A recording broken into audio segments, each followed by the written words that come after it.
Because let's say you have to make something out of nothing, right? Which I suppose would be a godly act, right?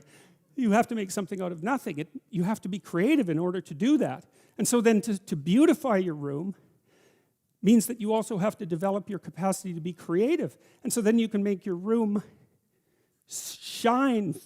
But then what will happen is that if your family isn't together, they will interfere with that. You'll interfere with that because you won't have the discipline to do it properly. But then when you start building this little microcosm of perfection with what you have at hand, then it'll evoke all the pathologies of everyone in your household. They'll wonder what the hell you're up to in there.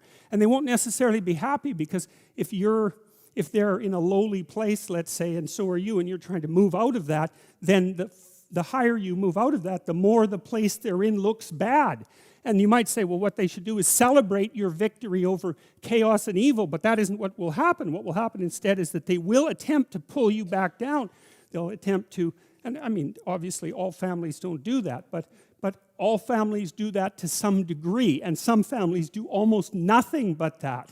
And so what that means is that if you're going to organize your room, then you're going to have to confront the devils in your house. And that's often a terrifying thing, because some of those devils have lineages that go back many, many, many generations. And God only knows what you have to struggle with in order to overcome that.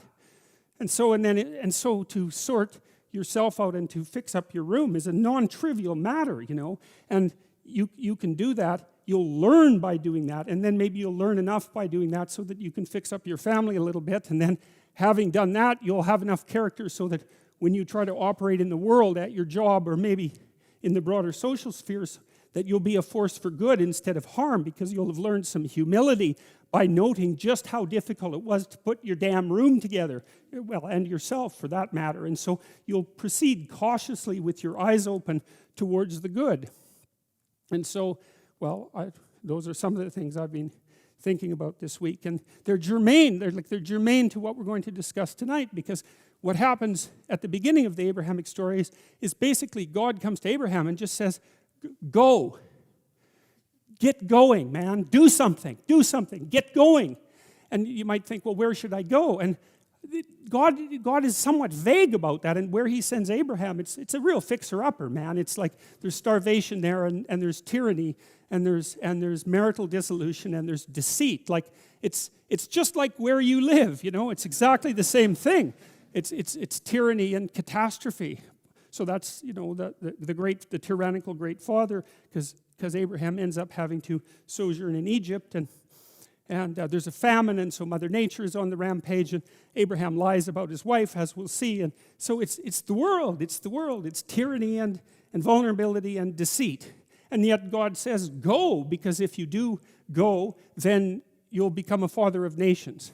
And you think, well, again, that's pretty good news, although it's strange, because you'd expect that if God chose Abraham, then he'd send him immediately to the land of honey, land of milk and honey, and that isn't what happens at all. It doesn't happen at all, and Abraham never gets there.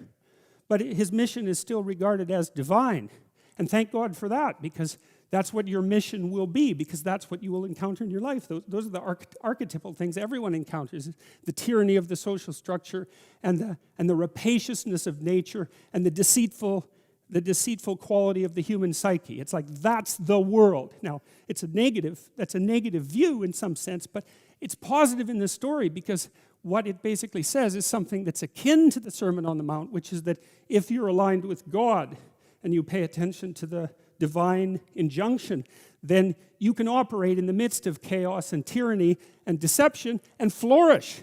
And you could hardly hope to have a better piece of news than that, given that that's exactly where you are. So, and I didn't see any of that in the Abrahamic stories to begin with, so it's been very interesting to have that sort of reveal itself.